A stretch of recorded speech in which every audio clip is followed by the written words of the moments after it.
Tenth का board exam खत्म होते ही बच्चों के डिफरेंट रिएक्शंस आए। कुछ बच्चे कह रहे हैं पेपर बहुत इजी था, कुछ बच्चे कह रहे हैं बहुत डिफिकल्ट था। देखो, paper easy difficult student to student very करता है। आज मैं इस वीडियो में आपके लिए आज के टेंथ क्लास के बोर्ड एग्जाम का पूरा सोल्यूशन लेकर के आया हूँ। तो आप इस वीडियो को पूरा देखो, क्वेश्चन 1 से लेकर क्वेश्चन 38 तक पूरा सोल्यूशन मैं आपको डिटेल स्टेप बाय स्टेप बताऊंगा। ठीक है, सबसे पहले इंस्ट्रक्शन की बात करें तो क्वेश्चन 1 टू 18 आप देख सकते हो। यहाँ पे question 1 to 18 multiple choice question है, जिसमें आपको सिर्फ ऑप्शन लिखना था।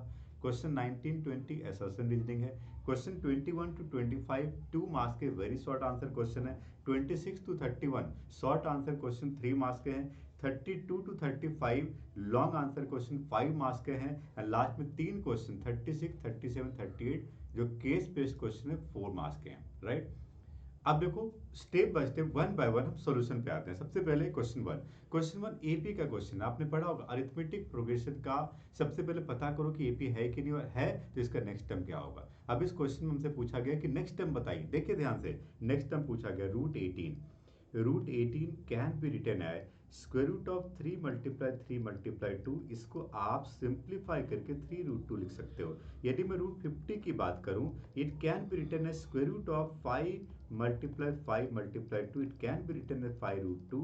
रूट 98 की बात की जाए so this can be written as square root of 7 multiply 7 multiply 2। It can be 7√2। अब आप देख सकते हो, अब ये क्वेश्चन दिखने से लग रहा है कि एपी में है, पहले नहीं लग रहा था स्क्वायर रूट के अंदर, एपी में है। अब इसका नेक्स्ट टर्म क्या होगा, what is the next term, tell me. तो next term is called 9√2 and 9√2 तो हमारे ऑप्शन में नहीं है, इसलिए हमें इसको स्क्वायर रूट के अंदर ले जाना पड़ेगा। So 9√2 can be written square root of 9 multiply 9 multiply 2।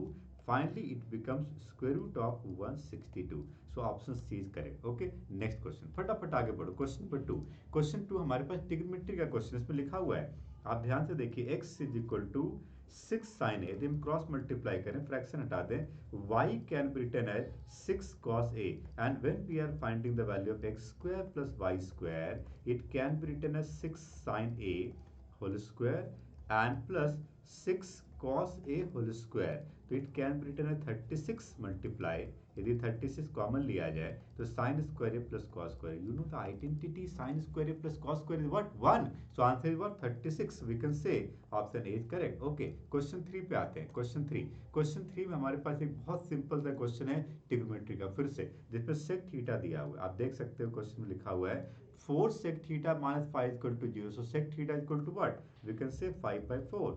And यदि sec थीटा 5/4 है, मुझे cot थीटा पता करना, so we can make a right angle triangle in which this angle we can consider theta. Now it is hypotenuse by base.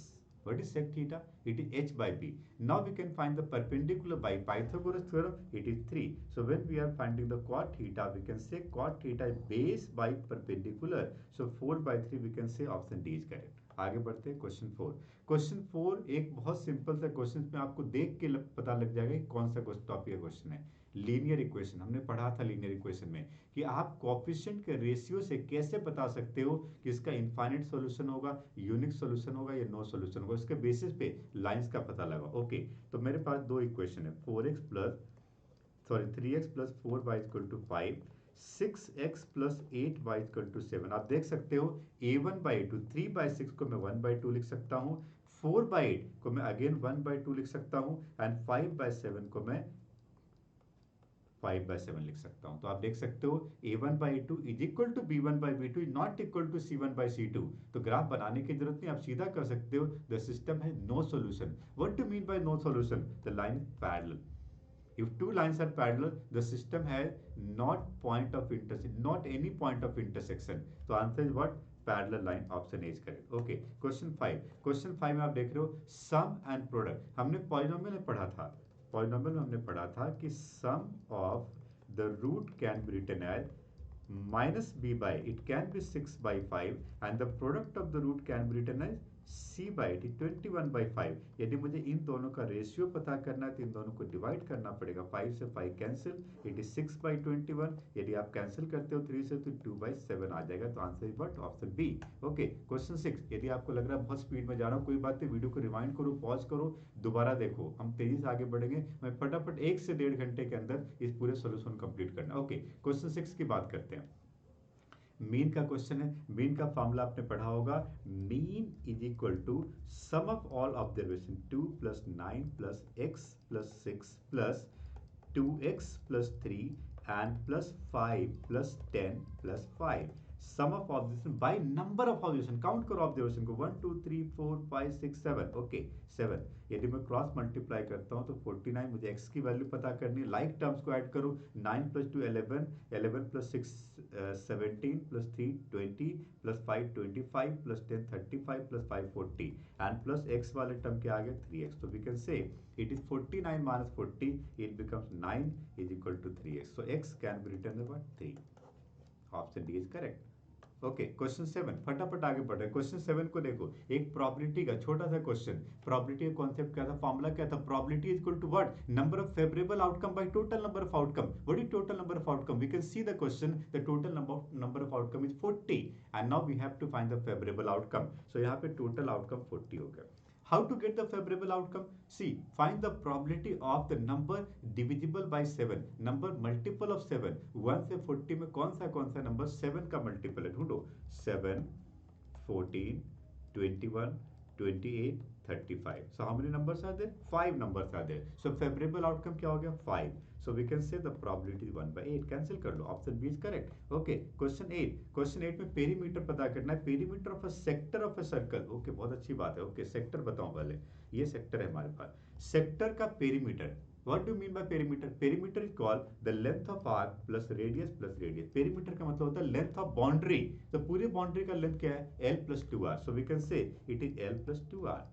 L का मतलब है theta by 360 degree multiply 2 pi R and plus 2r। Theta का मतलब क्या है, यहाँ पे देखो 60 डिग्री क्वेश्चन में दिया गया and radius is 21। So it is 60 by 360 multiply 2 multiply 22 by 7 multiply radius is 21 plus 2 multiply 21। यदि मैं पूरा कैलकुलेशन को स्टेप बाय स्टेप करता हूँ तो अब देखो क्या बन रहा है, 7 3 जा 21, 3 2 जा 6 6 cancel, it is 22 plus 42। It can be written as 64 centimeter. So option C is correct, right, option C is correct. Okay, question number 9। कुछ क्वेश्चन में कैलकुलेशन, अब ये छोटा सा क्वेश्चन है, फिर से ये क्वेश्चन सेक्टर का है और इसमें कुछ चीजें दी गई है। यदि इस इमेज में क्लियर नहीं हो तो मैंने डायग्राम बना दिया, ध्यान से देखना। इस डायग्राम के अंदर एंगल थीटा हमें नहीं पता और इसका radius 12 centimetre, length of arc 10 पाई। क्या फाइंड करना पड़ता हूँ, the length of arc of the circle is given, the angle subtended at the centre. Okay, angle पता करना है, एंगल पता करना है।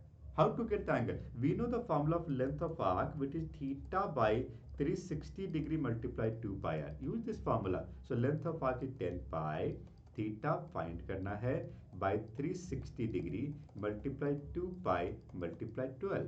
Okay, so pi 2 pi से 10 pi को कैंसिल करो, 5 आ गया एंड 12 से 360 को कैंसिल करो, 12 3 जा 36 30 हो गया। क्रॉस मल्टीप्लाई करो, theta is 30 multiply 5 150 degree. So we can say option D is correct. Okay, question 10 फटाफट आगे बढ़ रहे। क्वेश्चन 10 एक छोटा सा क्वेश्चन एचसीएफ का है, लिखा है ग्रेटेस्ट नंबर।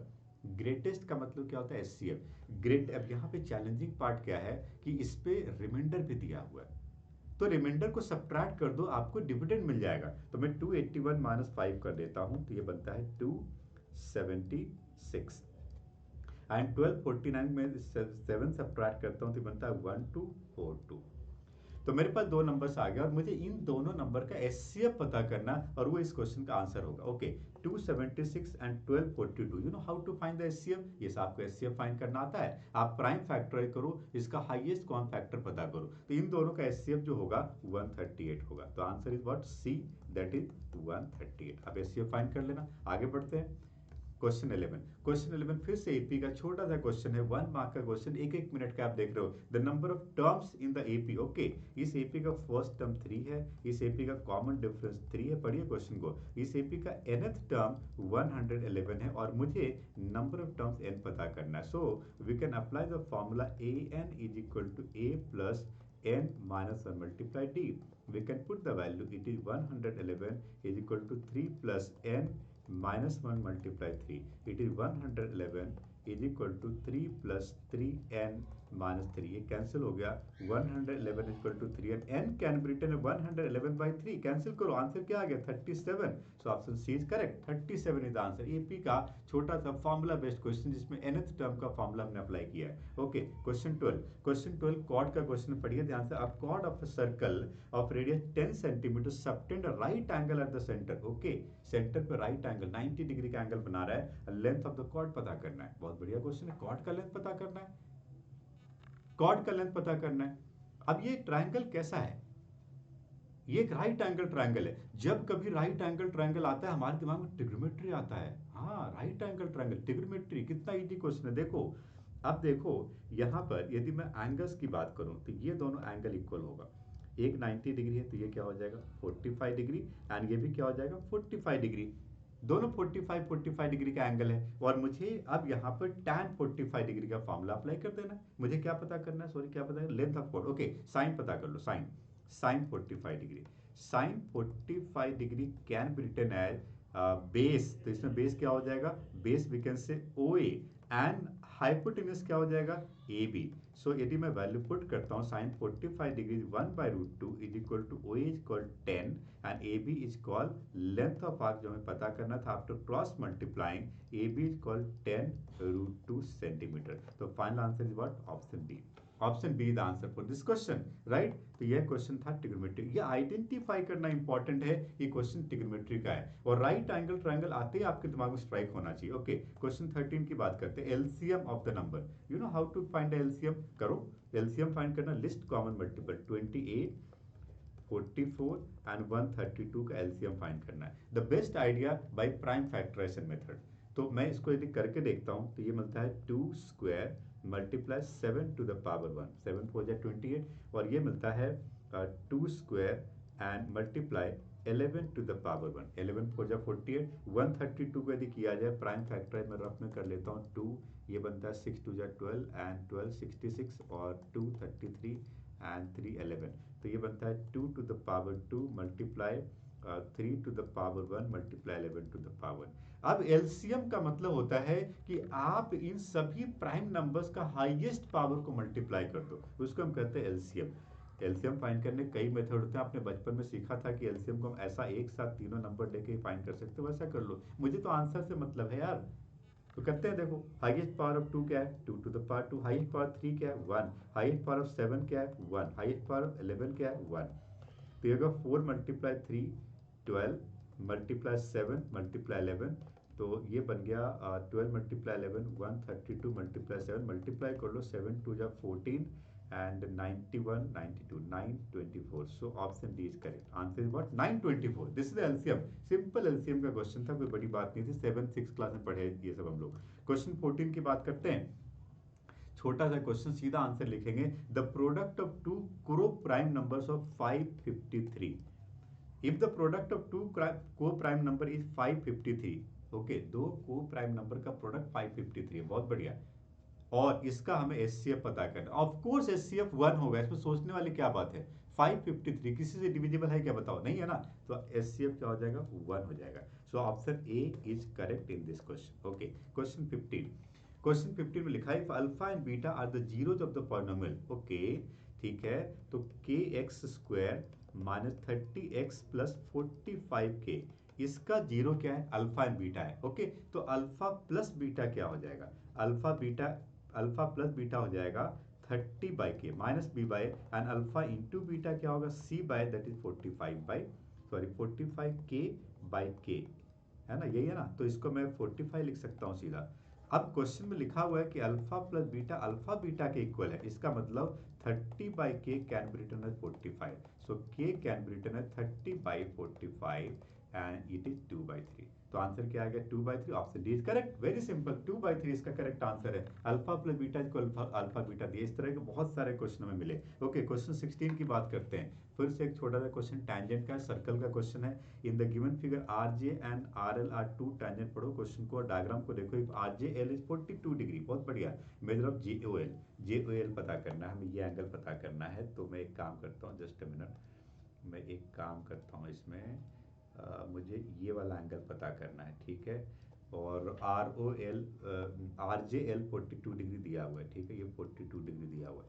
तो पहले एक काम करते हैं ना, आपको पता है length of two tangents are equal. यदि length of two tangents are equal तो टैंजेंट का दोनों टैंजेंट का लेंथ इक्वल है, उसका अपोजिट एंगल्स भी इक्वल होगा। So we can say in triangle R J L, यदि मैं आर जे एल ट्राइंगल को देखता हूं तो इस ट्राइंगल के अंदर opposite angles are equal, R J and R L equal है। इसका अपोजिट एंगल 42, ये भी 42 हो जाएगा, बहुत बढ़िया। और ये 42 हो गया तो एंगल आर कितना हो जाएगा, 180 डिग्री माइनस 42 प्लस 42 कितना होता है जी, 84 डिग्री। तो मैं इसको कर सकता हूँ 10 माइनस 4 6 और 17 माइनस 8 9, 96 डिग्री, ठीक है। तो एंगल आर 96 डिग्री हो गया। आपको पता है एंगल आर और एंगल ओ का सम कितना होता है, 180 डिग्री, पता है ना आपको। सो 180 में यदि 96 को सब्ट्रैक्ट किया जाए तो आंसर क्या आ गया, 84 degree. So answer is what, option B, 84 degree answer. Circle का क्वेश्चन था। क्वेश्चन 17 की बात करते हैं। अब यहाँ पर ये क्वेश्चन ट्राइंगल का है, और ट्राइंगल आपने बहुत डिटेल में पढ़ा था, बहुत छोटा सा क्वेश्चन है, पढ़ो। यहाँ पे लिखा है कि B C and D parallel है, और यदि ये पैरेलल है ए डी 24। अब मैं एक काम करता हूँ, इसमें थेल्स थ्योरम लगा देता हूँ, बीपीटी लगा देता हूँ, A D by D B is equal to A by E C. अब देखते हैं क्या क्या चीज़ें दी गई है। ए डी दिया हुआ है 2.4, डी बी दिया है 4, ए 2 एंड ई सी हम फाइंड कर लेंगे, और ई सी मिल गया तो ए सी मिल जाएगा। क्रॉस मल्टीप्लाई करो जरा, ई सी की अब क्या मिलता है जी, ई सी इज इक्वल टू बन गया 4 टू जा 8 बाई 2.4। तो यदि मैं डेसिमल हटाता हूँ तो इसी कैन बी 80/24। यदि मैं इसको 8 से कैंसिल करता हूँ तो ये 10/3 आता है। ईसी हो गया 10/3।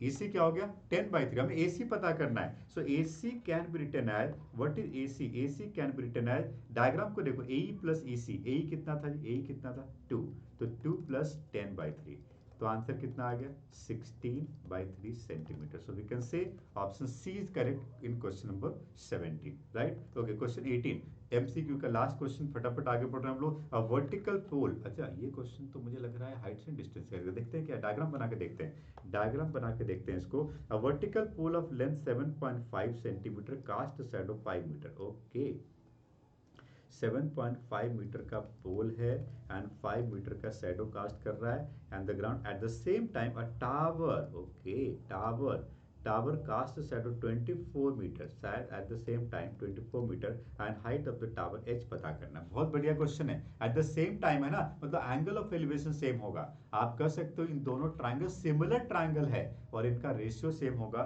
सो we can say 7.5/5 is equal to H by 24। देखो मल्टीपल चॉइस क्वेश्चन में बहुत डिटेल सोल्यूशन की जरूरत नहीं, आंसर से मतलब है हमें।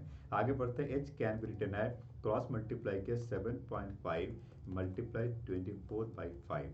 यदि मैं इसको डेसिमल कैंसिल करूँ, 5 कैंसिल 50 आ जाएगा, 25 2 जा 25 3 जा, और ये कैंसिल हो गया, 12 से बन गया 36 मीटर। तो option D is correct, 36 meter इसका करेक्ट आंसर हो गया, राइट। आगे बढ़ते हैं।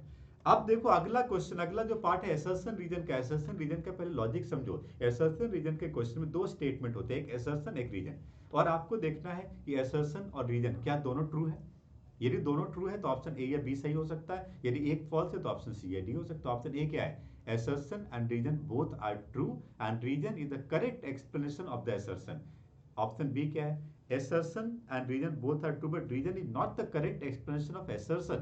ऑप्शन सी क्या है, assertion is true and reason is false. Option D क्या है, assertion is false and reason is true. Okay चलो दो क्वेश्चन इसके ऊपर। 19th क्वेश्चन, पहले assertion reason दोनों ट्रू है कि नहीं देखते हैं। Okay, ABCD is a trapezium with DC is parallel to AB। Diagram बनाते हैं।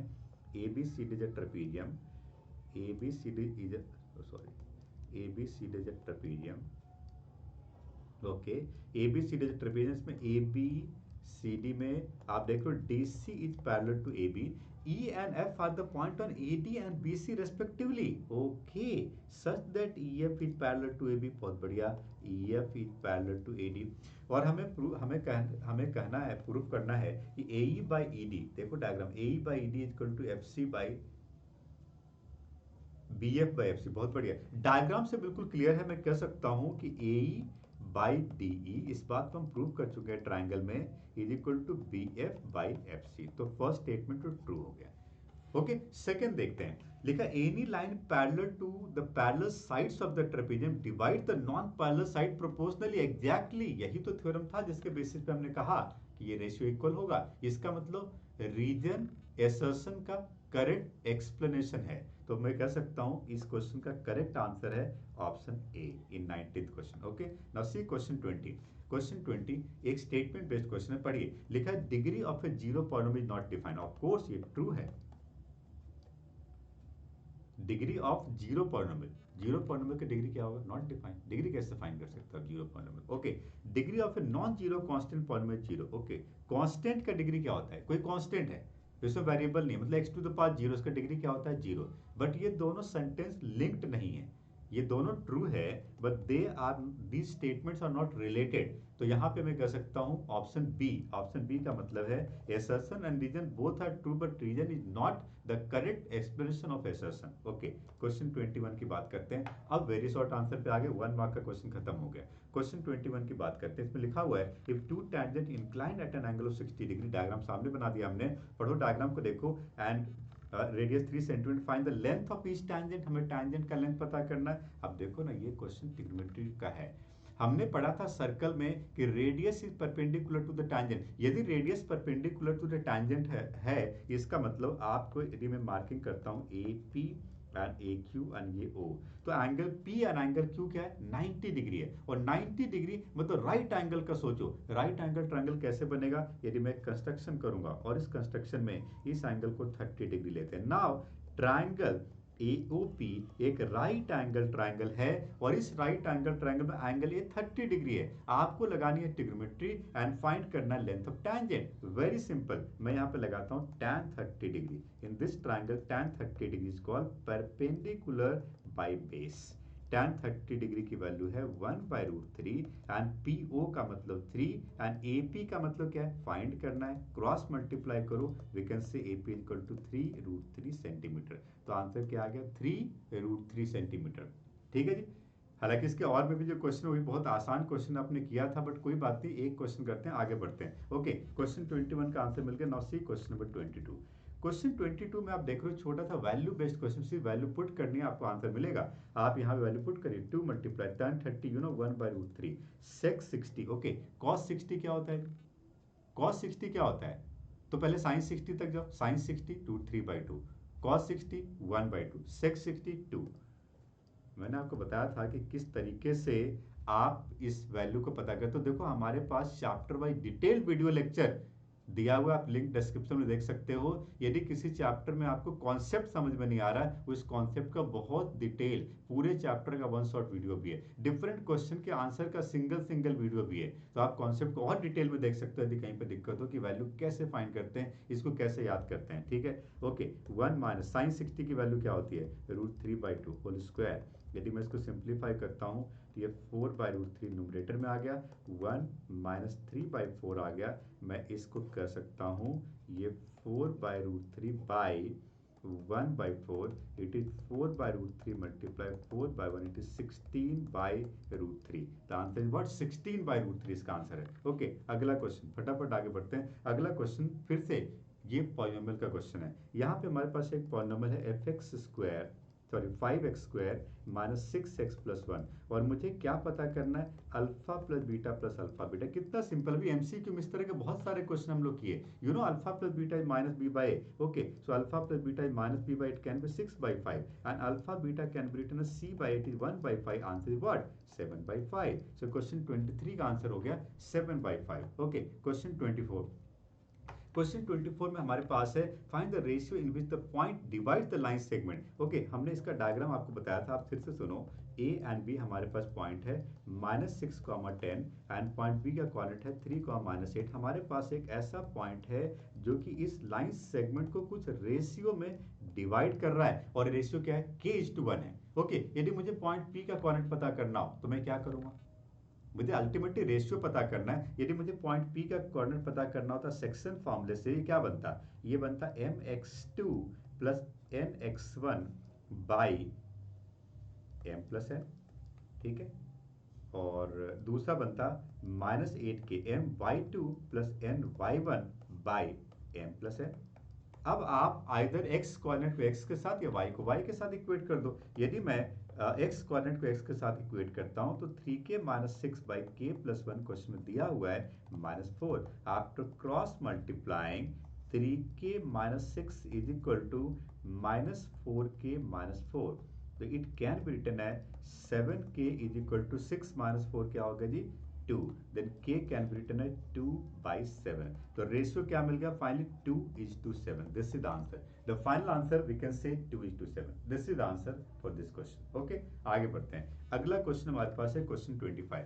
क्वेश्चन 25 आप देख रहे हो बहुत छोटा सा क्वेश्चन प्रोबेबिलिटी का है, बहुत केयरफुली पढ़ना पड़ेगा, प्रोबेबिलिटी के सवाल थोड़े से कॉम्प्लिकेटेड हो सकते हैं, यदि तुमने ठीक से पढ़ लिया तो एक लाइन का आंसर है, पढ़ो ध्यान से, समझते हैं इसको। A carton consist of 60 shirt, okay, the total तो 60 आ गया, कोई दिक्कत नहीं, डिनोमिनेटर 60 आ गया, of which 48 are goods, okay, 48 shirts good है, 8 had major defects, major defects, okay, 4 had minor defects, okay, तो ये टोटल 60 शर्ट तीन पार्ट में डिवाइड कर दिया हमने, 48 गुड है, 8 मेजर डिफेक्ट्स है एंड 4 माइनर डिफेक्ट है, ठीक है। अब क्वेश्चन में लिखा हुआ निगम, निगम एक बंदा है, एक ट्रेडर है, will accept the shirt which are good but Anmol another trader, Anmol जो है वो will only reject the shirt which have major defect, okay, Anmol जो है ना, अनमोल जो है वो दो तरह का शर्ट को ले लेता है, एक कौन सा जो गुड है और एक जो माइनर डिफेक्ट वाला है, मेजर डिफेक्ट वालों को रिजेक्ट कर देता है।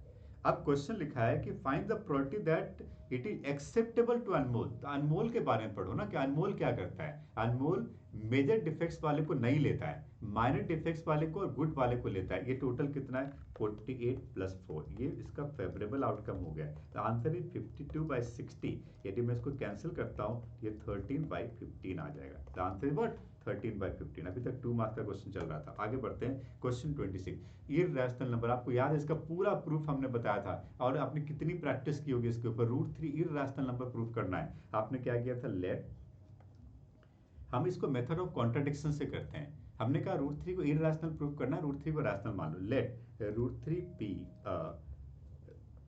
या √3 इज नॉट एन इररेशनल, ऐसा मान लेते हैं, √3 इज नॉट इररेशनल, मतलब √3 रैशनल होगा, और यदि इररेशनल नहीं है तो √3 can be written as p/q, ये p/q के फॉर्म में हो सकता है, क्रॉस मल्टीप्लाई करें तो p इक्वल टू क्या हो गया √3q, स्क्वायरिंग बोथ साइड करें तो p स्क्वायर इक्वल टू क्या होगा 3q स्क्वायर, मतलब p स्क्वायर 3 से डिविजिबल है और इसका मतलब p भी 3 से डिविजिबल, मैं कह सकता हूं so therefore 3 divides p square, मतलब 3 डिवाइड्स p, मतलब p 3 से डिविजिबल है, ओके, यदि p 3 से डिविजिबल है तो p can be written as 3k, और इस वैल्यू को यदि हम यहां पुट कर दें तो क्या बनता है 3k whole square is equal to 3q square, तो ये बनता है 9k square is equal to 3q square, ये बनता है 3k square is equal to q square, then q can be written as q square can be written as 3k square, मतलब हमने ये भी प्रूव कर दिया कि 3 divides q square and then 3 divides q, तो 3 divides q and 3 divide p, p का एक फैक्टर 3 है एंड q का भी एक फैक्टर 3 है, तो हमने जो मान लिया था गलत हो गया ना, सेम फैक्टर कैसे कॉमन आ गया, तो so our supposition is wrong, so therefore we can say √3 is an irrational number, इसको हम कहते हैं मेथड ऑफ कॉन्ट्राडिक्शन, जो हमने मान लिया था गलत हो गया,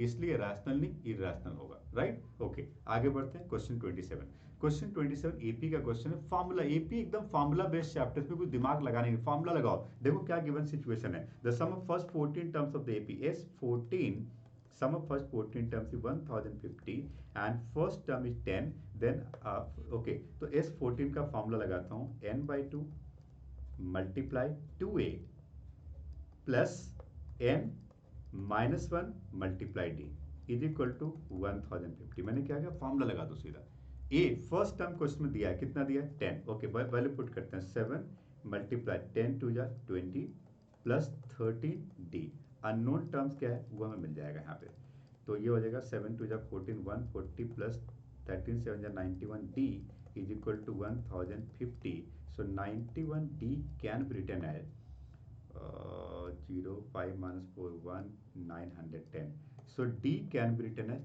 10, so we got d, but हमसे d नहीं पूछा गया है, देखो अननोन वैल्यू पता कर लिया, अब देखो क्या पढ़ो क्वेश्चन को, क्या फाइंड करना, what we have to find 20th term nth term. Okay so a20 it can be a plus 19d, it can be written है, a कितना हो गया, what is a, it is 10, और 19d का मतलब क्या है, 19 मल्टीप्लाई 10, तो 19 190 प्लस 10 कितना हो गया 200। और क्या पता करना, nth term an, so first answer 200, nth term क्या होगा, a प्लस n माइनस और मल्टीप्लाई d, तो a कितना है 10 और d भी कितना है 10, सो 10n माइनस 10, तो ये कैंसिल हो गया, आंसर कितना आ गया 10n, 10 कैंसिल हो गया, सो an की वैल्यू क्या आ गई 10n आ गई, राइट। सो ये फॉर्मूला बेस्ड था। ओके आगे बढ़ते हैं, क्वेश्चन 28 पे आते हैं। Prove that the parallelogram circumscribing a circle is a rhombus. Okay so पहली बात तो ये जो ABCD है ये पैडलोग्राम है, ये क्वेश्चन में दिया हुआ है, बट मुझे इसको रोम्बस प्रूव करना है। ये रोम्बस तब होगा जब इसका एडजेसेंट साइड्स को हमने इक्वल प्रूव कर दिया। बहुत अच्छी बात है।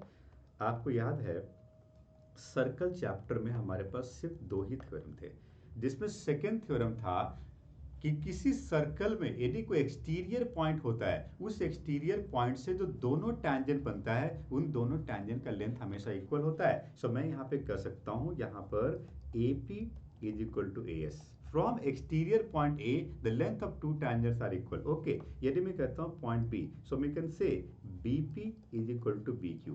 यदि मैं पॉइंट C की बात करता हूँ तो यहाँ पे मुझे मिलता है CR is equal to CQ। यदि मैं पॉइंट D की बात करता हूँ यहाँ मुझे मिलता है DR is equal to DS। तो आपने देखा कि from every exterior point the length of two tangents are equal. अब मेरे पास चार इक्वेशन है, यदि मैं इन चारों इक्वेशन को ऐड कर देता हूँ, if we are adding the four equation, see the diagram, what is AP plus BP, what is AP plus BP, we can say AP plus BP is called AB, okay, and what is CR plus DR, see the diagram, CR plus DR क्या हो गया DC हो गया, okay। Similarly AS plus DS क्या है, diagram को देखो, AS plus DS can be written as AD and BQ plus CQ क्या है BC है, right। अब यदि आप इस डायग्राम को देखते हो AB plus DC, AB and DC equal है क्योंकि पैरेललोग्राम की अपोजिट साइड्स इक्वल होती है, so we can say AB plus DC equal to 2 times of AB, and second thing AD and BC भी इक्वल है क्योंकि opposite sides of parallelograms are equal, so AD and BC दोनों को हम BC लिख सकते हैं, so it can be 2 times of BC। यदि 2 को कैंसिल करते हो so you got AB is equal to BC। तो हमने ये प्रूव कर दिया कि एडजेसेंट साइड्स इक्वल है। यदि किसी पैरेललोग्राम का अपोजिट साइड पहले से इक्वल है और एडजेसेंट साइड भी इक्वल हो जाता है, so we can say ABCD is a rhombus. आप इसमें लिख सकते हो similarly BC is equal to CD and CD is equal to DA, means all the four sides are equal, so we can say this parallelogram is a rhombus। Prove कर दिया हमने। अब ये क्वेश्चन सर्कल का था। Okay अगला question, question 29 trigonometry का set pattern का क्वेश्चन है जिसमें हमने प्रूव करना है। ओके हमने कहा था जब भी किसी क्वेश्चन में tan cot sec cosec होता है, best idea to convert the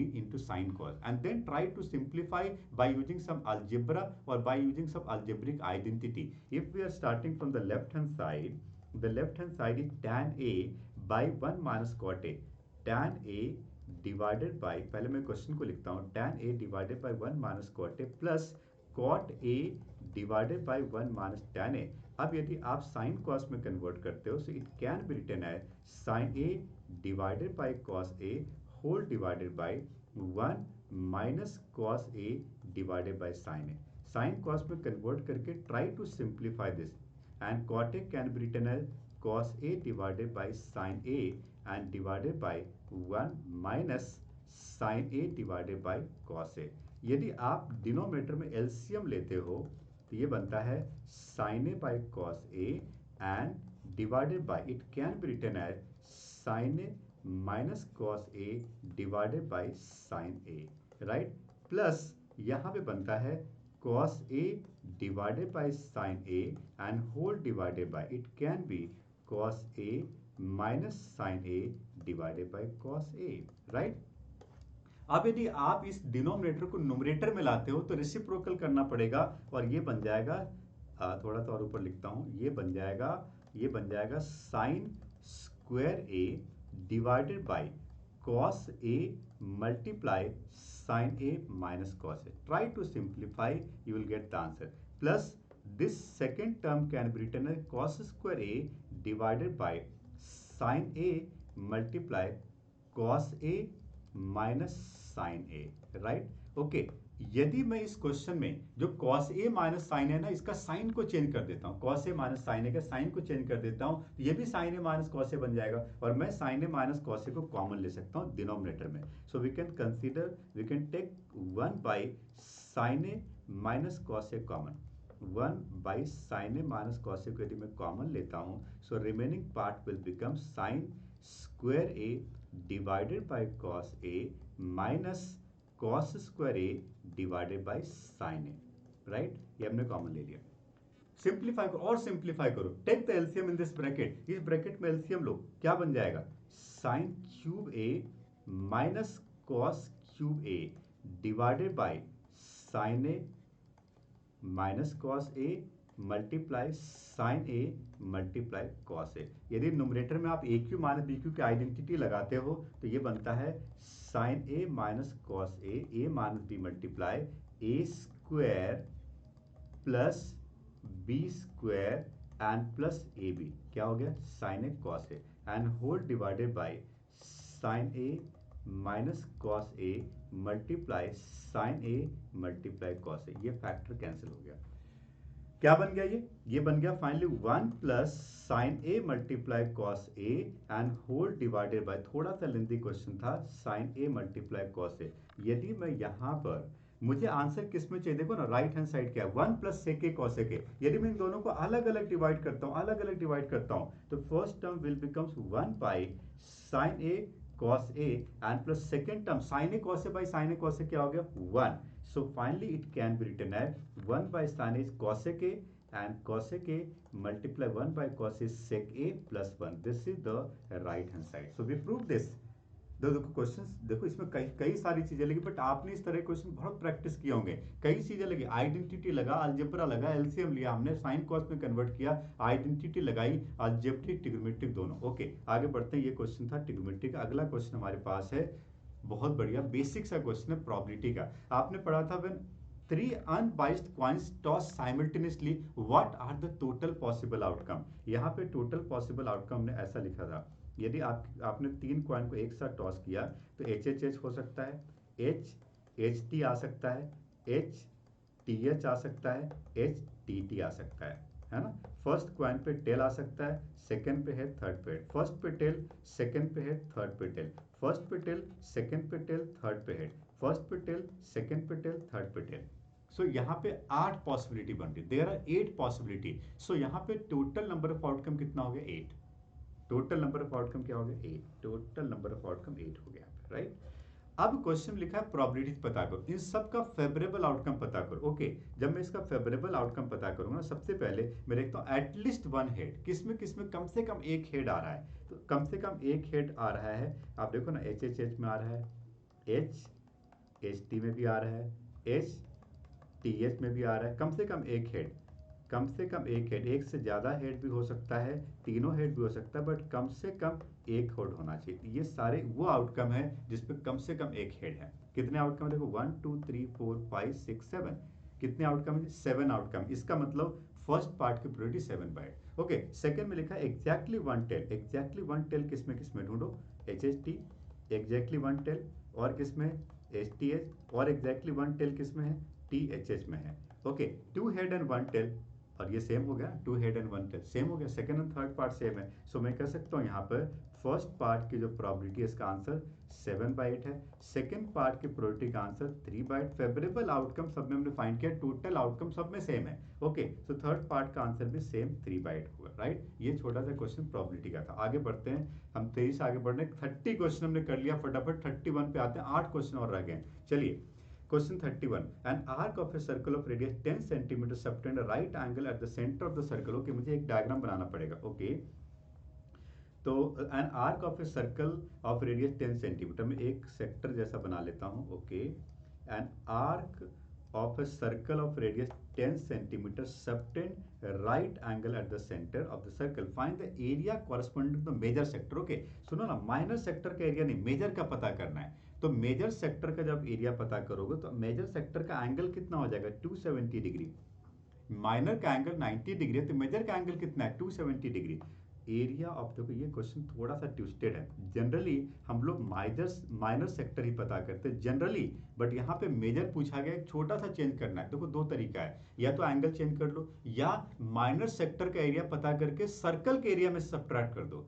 either we can subtract the area of minor sector from the circle, or we can just change the angle of the, consider the angle of major sector and just apply the same formula। तो आप यहाँ पे देख सकते हो theta by 360 degree multiply pi r square, आप सीधा लगा सकते हो। तो ये कैंसिल हो गया, 9 3 जा 27, 9 4 जा तो ये 3/4 हो गया, मल्टीप्लाई 22/7, और रेडियस स्क्वायर कितना हो गया, ओके 22/7 मतलब, क्योंकि इस क्वेश्चन में लिखा हुआ है कि आपको 3.4 लेना है, बहुत अच्छी बात है, 3.14 ले लेते हैं। और रेडियस स्क्वायर कितना हो गया, 10 स्क्वायर 100। तो आप देख सकते हो 3/4 is called 0.75 and multiply 3.14 multiply 100। तो मैं इसको क्या कहूँ, 100 है ना, तो 100 मल्टीप्लाई 0.75 75 मल्टीप्लाई 3.14, तो ये अप्रॉक्सीमेटली 235.5 सेंटीमीटर स्क्वायर आएगा, ये एरिया मिल गया। तो देखो ये क्वेश्चन थोड़ा सा ट्विस्टेड था, माइनर सेगमेंट जनरली हम लोग करते हैं, बट इसमें मेजर था, तो मेजर के केस में आपको या तो एंगल चेंज कर लेना, या माइनर का ही कर लो, कोई बात नहीं, और सर्कल के एरिया में सब्ट्रैक्ट कर देना, एक ही बात है, आंसर सेम आएगा। ओके, अगला क्वेश्चन हमारे पास 32 है। इसमें लिखा है find the value of k for which the quadratic equation has real and equal root. आपको पता है रियल एंड इक्वल रूट के लिए हमने क्या पढ़ा था, discriminant is equal to 0। Okay, तो मेरे पास जो इक्वेशन है पहले मैं वो लिखता हूँ, k+1 multiply x square minus 6 multiply k+1 multiply x plus 3 multiply k+9 is equal to 0। और क्वेश्चन लिखा है real and equal root, real and equal roots का मतलब है इसका डिस्क्रिमिनेंट 0 होगा। So we can say for real and equal root discriminant is equal to 0, we can say b square minus 6 multiply k+1 whole square, it is b square minus 4ac 4 multiply k+1 multiply 3 multiply k+9 is equal to 0. It can be written as 36 multiply k+1 whole square minus 12 multiply k+1 multiply k+9 is equal to 0. Now यहाँ पे आप देख सकते हो यदि मैं 12 multiply k+1 को common लेता हूँ तो ये मिल जाता है 3 मल्टीप्लाई k+1 और minus k+9 is equal to 0। मुझे k की वैल्यू पता करनी है, कोई बात नहीं, मैं 12 मल्टीप्लाई k+1 मल्टीप्लाई यहाँ पे लेता हूँ 3k+3 minus k minus 9 is equal to 0। 12 multiply k+1 multiply 2k minus 6 is equal to 0, then k is equal to -1 and k is equal to 3। अच्छा, क्वेश्चन में लिखा हुआ है कि k -1 नहीं हो सकता, लिखा है k नॉट इक्वल टू -1, इसको रिजेक्ट कर दो। The answer is what, k equal to 3। The final answer we can say k is equal to 3। हमें क्या पूछा गया था, k की value, so we can say the final answer therefore k is equal to 3 in this question, right.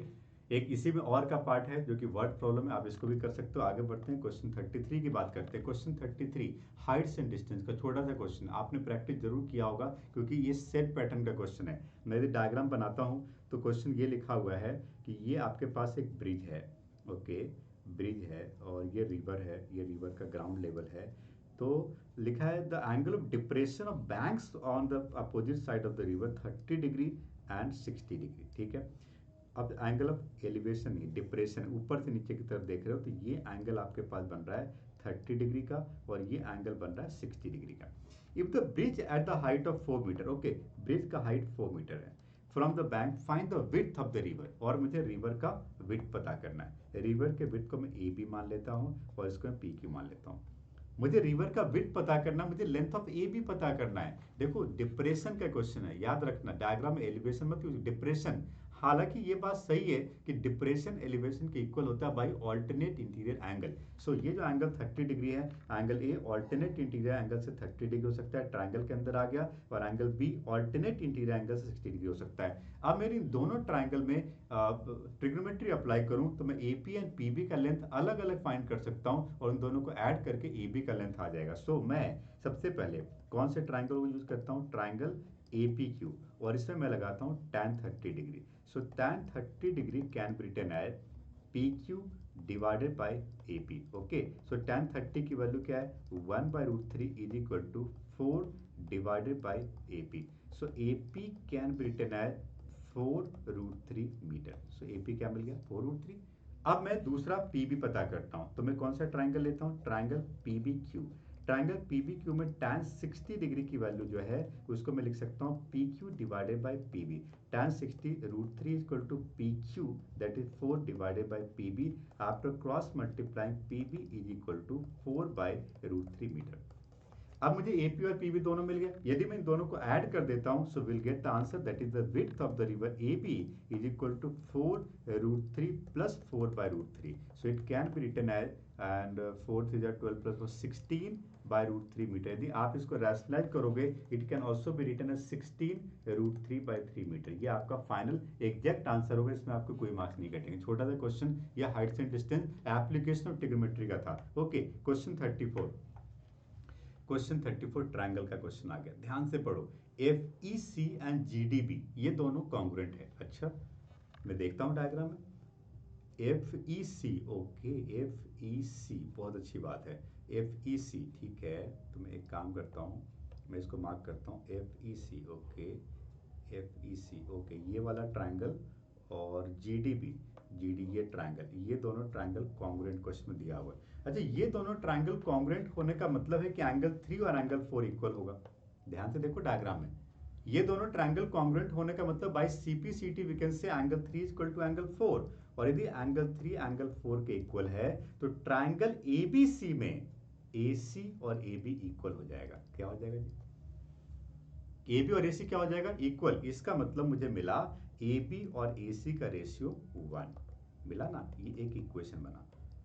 दूसरी बात, यदि आप छोटा सा ट्रायंगल ADE को देखो तो इसमें क्वेश्चन के अंदर एंगल 1 इक्वल टू एंगल 2 दिया हुआ है, और यदि एंगल 1 एंगल 2 के इक्वल है तो AE और AD भी इक्वल होगा। हमने ट्रायंगल में क्लास 9th में पढ़ा था, in triangle if two angles are equal their opposite sides also equal. So इसका मतलब in triangle AD is small triangle AE is equal to AD।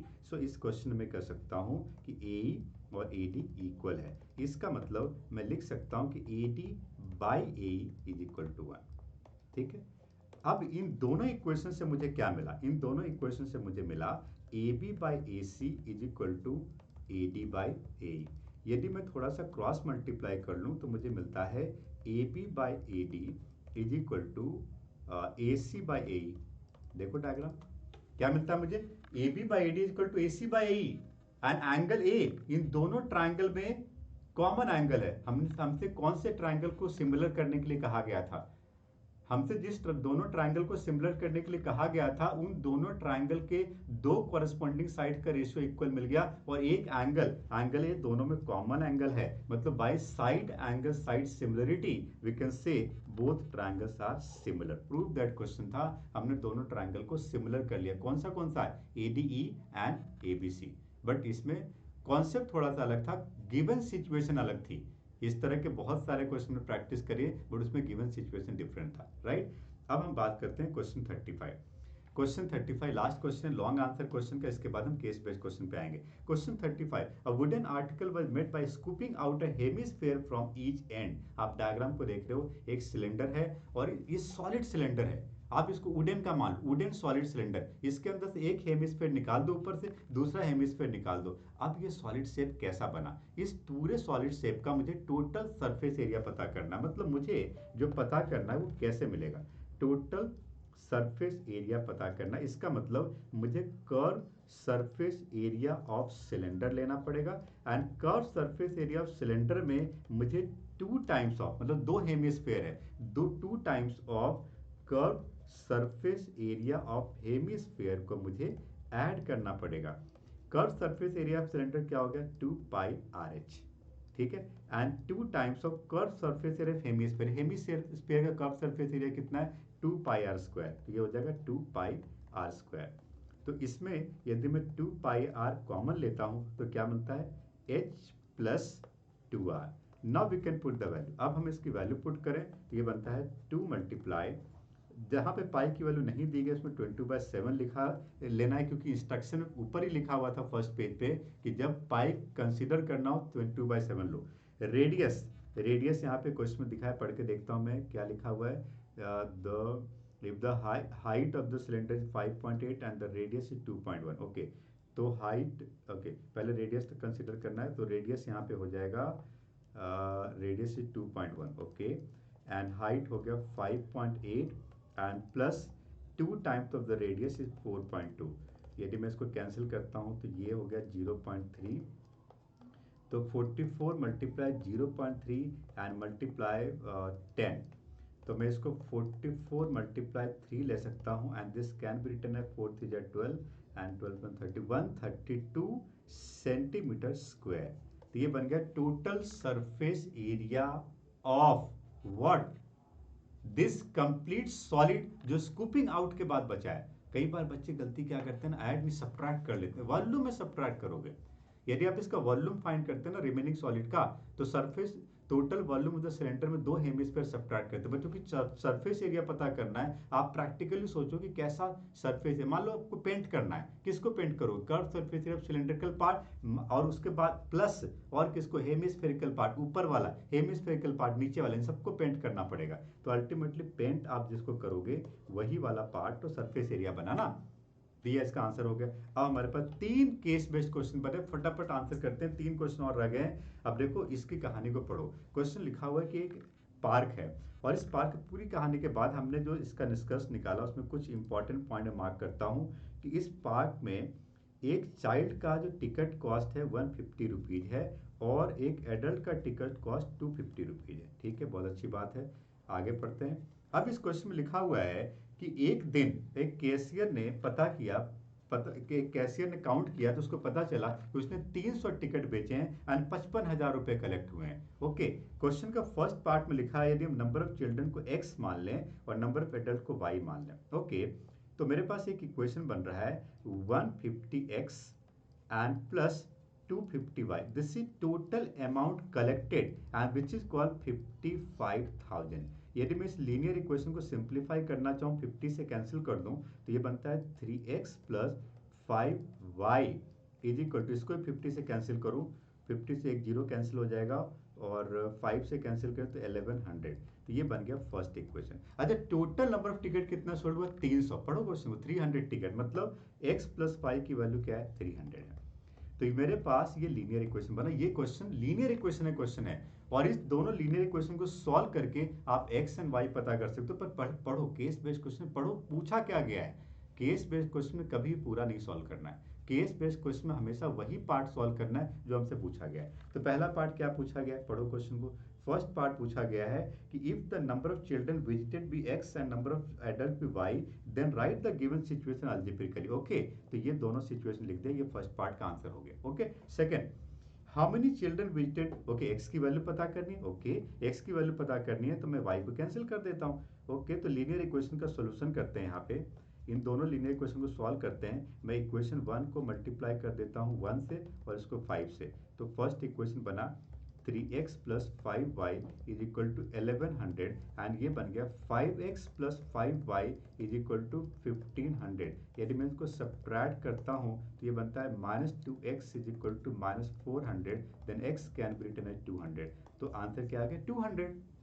अच्छा, इसमें और पार्ट में y भी पूछा है, बट और से क्या मतलब, एक ही क्वेश्चन करो ना। क्या पूछा, number of how many children visited to the park, तो मैं कह सकता हूँ कि फर्स्ट पार्ट का जो आंसर है ये 200 है। ठीक है, लास्ट में एक क्वेश्चन पूछा गया है, इसमें लास्ट क्वेश्चन को देखो। अच्छा, इसमें y फाइंड करना ही पड़ेगा। ओके, कोई बात नहीं, y फाइंड करो, इसमें वैल्यू उसमें पुट कर दो तो ये आएगा 100।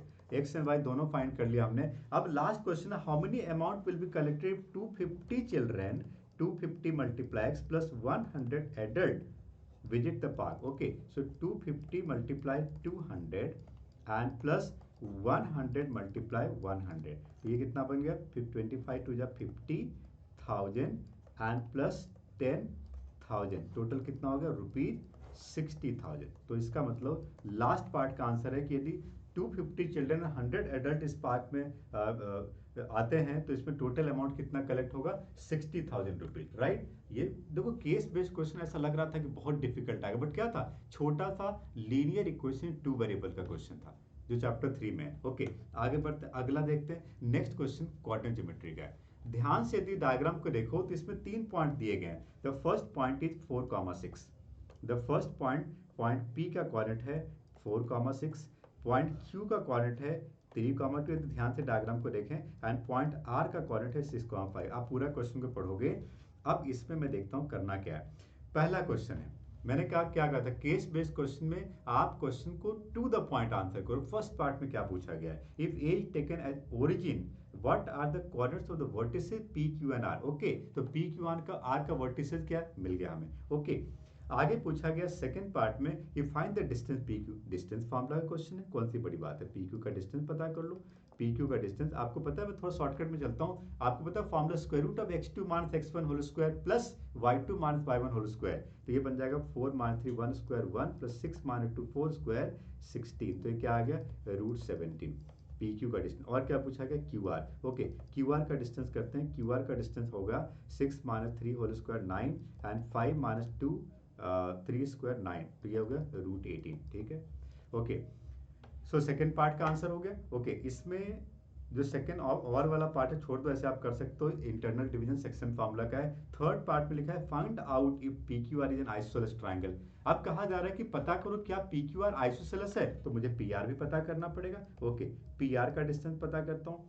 पी आर का डिस्टेंस जो आएगा 6 माइनस 4 4 एंड 6 माइनस 5 1 रूट 5 आएगा। तो आप देख रहे हो यहाँ पे तीनों डिस्टेंसेस इक्वल नहीं है। P Q QR and PR are not equal, so we can say this triangle not an isosceles triangle, not an isosceles triangle। ये isosceles triangle नहीं है। देखो किसी भी टॉपिक में जितना भी हमने सॉल्यूशन अभी तक बताया, किसी भी क्वेश्चन में किसी भी टॉपिक में आपको लग रहा है कंफ्यूजन है, कॉन्सेप्ट और स्ट्रांग होना चाहिए और अच्छे से करना है, तो आपको इस वीडियो के डिस्क्रिप्शन में दिया गया लिंक, उससे आप chapter wise detail video lecture देख सकते हो। यदि देखो मैं अभी तो क्वेश्चन सॉल्व कर रहा हूँ ना, बट यदि कॉन्सेप्ट में दिक्कत है तो आप कॉन्सेप्ट वहां से बूस्ट कर सकते हो एंड क्वेश्चन को दोबारा सॉल्व कर सकते हो। अगला एक लास्ट केस बेस्ड क्वेश्चन हमारे पास रह गया है, क्वेश्चन 38। बहुत बढ़िया, पढ़ते हैं क्वेश्चन को। क्वेश्चन को पूरा पढ़ो और डायग्राम को देखो। अच्छा, ये क्वेश्चन एक स्टैटिस्टिक्स का है। क्वेश्चन में जो कहानी लिखी है उससे कुछ खास मतलब नहीं है, बहुत सिंपल क्वेश्चन स्टैटिस्टिक्स का है। ओके, तो मैं एक काम करता हूँ ना, एक काम करता हूँ, मैं इसमें बना लेता हूँ table. Okay, class interval, okay colour change करो, क्लास इंटरवल एंड फ्रीक्वेंसी। तो इसमें बना लेता हूँ 0 to 20, okay, 20 to 40, okay, 40 to 60, okay, 60 to 80 and 80 to 100। मैंने फिर से कहा केस बेस्ड क्वेश्चन में क्वेश्चन को पढ़ के टू द पॉइंट आंसर करना है, पूरा मत करो, पहले टू द पॉइंट पढ़ो क्या लिखा हुआ है। इन्फॉर्मेशन हमने कलेक्ट कर ली। अब फर्स्ट क्वेश्चन लिखा है कि based on the following information, based on the above information answer the following question. पहला क्वेश्चन है what is the median class, कितना मीडियन नहीं मीडियन क्लास पता करना है। हमने पढ़ा था n/2 से जस्ट बड़ा क्यूमुलेटिव फ्रीक्वेंसी जिस क्लास का होता है उसको मीडियन क्लास कहते हैं। तो मीडियन क्लास के लिए मुझे क्यूमुलेटिव फ्रीक्वेंसी फाइंड करना पड़ेगा। 8 18 31 31 प्लस 6 कितना हो गया 37 एंड प्लस 3 40। तो आपने देखा हमने क्यूमुलेटिव फ्रीक्वेंसी पता किया। अब क्यूमुलेटिव फ्रीक्वेंसी n/2 पता करो। n/2 कितना है, n तो यहाँ पे 40 है, ठीक है, n/2 20 है। 20 से जस्ट बड़ा क्यूमुलेटिव फ्रीक्वेंसी कौन से क्लास का है, वो क्लास मीडियन क्लास है। तो मैं देख सकता हूँ 31, so we can say the median class is 40 to 60। तो मैं इसमें आंसर लिख सकता हूँ फर्स्ट पार्ट का कि इसका जो आंसर है 40 to 60 है, this is the median class. ठीक है, second part find the mean, और उसी का और में लिखा है मोड। कोई भी एक कर लो जो आसान लगता हो। मीन आसान लगता है कि मोड आसान लगता है। मीन के लिए आपको एक कॉलम बनाना पड़ेगा एक्स और एक कॉलम एफ एक्स बनाना पड़ेगा, फिर summation F X by N लगाओगे। मोड आसान है, मोड आप डायरेक्ट कर सकते हो, उसमें आपको कोई नया कॉलम बनाना नहीं पड़ता। आपको पता है मोस्ट फ्रीक्वेंट टर्म को हम जिसकी फ्रीक्वेंसी लार्जेस्ट है उसको हम मॉडल क्लास कहते हैं और मोड का फॉर्मूला लगा दोगे। तो मोड फाइंड करना कन्वीनियंट है, बट मीन करके दिखा देता हूं मैं। देखो मीन के लिए आप क्या करोगे, मीन के लिए आप कॉलम बनाओगे एक्स का पहले, और एक्स का कॉलम क्या बनेगा मिड पॉइंट 10 30 50 70 एंड 90। फिर आप एक कॉलम बनाओगे एफ एक्स का, और एफ एक्स का कॉलम क्या बनेगा 10 8 या 80 बनेगा, ये 300 होगा, 650 होगा। स्टैटिस्टिक्स के क्वेश्चन में बहुत कंसंट्रेशन की जरूरत है, कैलकुलेशन गलत ना हो। 420 होगा एंड 93 या 270 होगा। यदि मैं इसको ऐड करता हूँ तो ये बनता है 0 8 plus 7 15 plus 5 20 plus 2 22 carry 2 and 5 plus 6 11 plus 4 15 plus 2 17 17 20। So mean x bar can be written as summation fx divided by n. It can be 1720 and divided by 20. So 0 cancel हो गया and 8 to just 16 and 12 is 86. So we can say the mean is what? 86. हमने कोई गलती तो नहीं की है, मुझे लगता तो नहीं, बट फिर भी कैलकुलेशन एक बार चेक कर लेता हूँ क्योंकि मुझे गड़बड़ लग रहा है। 86 इतना बड़ा नंबर नहीं होना चाहिए। तो 1720 6 + 3 900 1720। ओके, मीन 20 थोड़ी था यार, 20 नहीं था ना, 40 था। कोई मुझे लगा कुछ गड़बड़ कर रहे हैं, 40 था। ओके, सो यदि मैं 4 से कैंसिल करता हूँ तो 4 4 जा 16 एंड 12, 4 3 जा 12, 43। तो इसका मीन कितना आ गया? 43 आ गया। So we got the answer, mean is 43। Mode बहुत आसान है, कर सकते हो आप। लास्ट में क्वेश्चन लिखा है, how many student to time taken less than 60 second. 60 second से कम कितने बच्चों को लगा मिला? बहुत अच्छी बात है, 60 से कम ना, तो क्यूमुलेटिव ये तीनों फ्रीक्वेंसी को ऐड कर दो। क्या क्या ऐड करो? 8 + 10 + 13, कितना हो गया जी? 31, है ना? तो इसका मतलब थर्ड पार्ट का जो आंसर हो गया वो हो गया 31। 31 इसका आंसर हो गया। तो ये लास्ट क्वेश्चन था, हमने पूरा का पूरा पेपर सॉल्व किया। इस तरह के और भी एक से बढ़ के एक interesting video, important video mathematics से रिलेटेड देखने के लिए आप इस चैनल को जरूर सब्सक्राइब करो एंड बेल आइकन को प्रेस करो ताकि वीडियो आते ही तुरंत आपको इसका नोटिफिकेशन मिले। तो आप इस पूरे पेपर को सॉल्व कर चुके हो। यदि कोई और डिटेल वीडियो लेक्चर चाहिए, लिंक डिस्क्रिप्शन में है, आप जरूर क्लिक करो and chapter wise, topic wise, question wise ये सारे क्लास 10 क्लास 12 से रिलेटेड आप वीडियो लेक्चर देख सकते हो। Right, thank you so much for watching this video.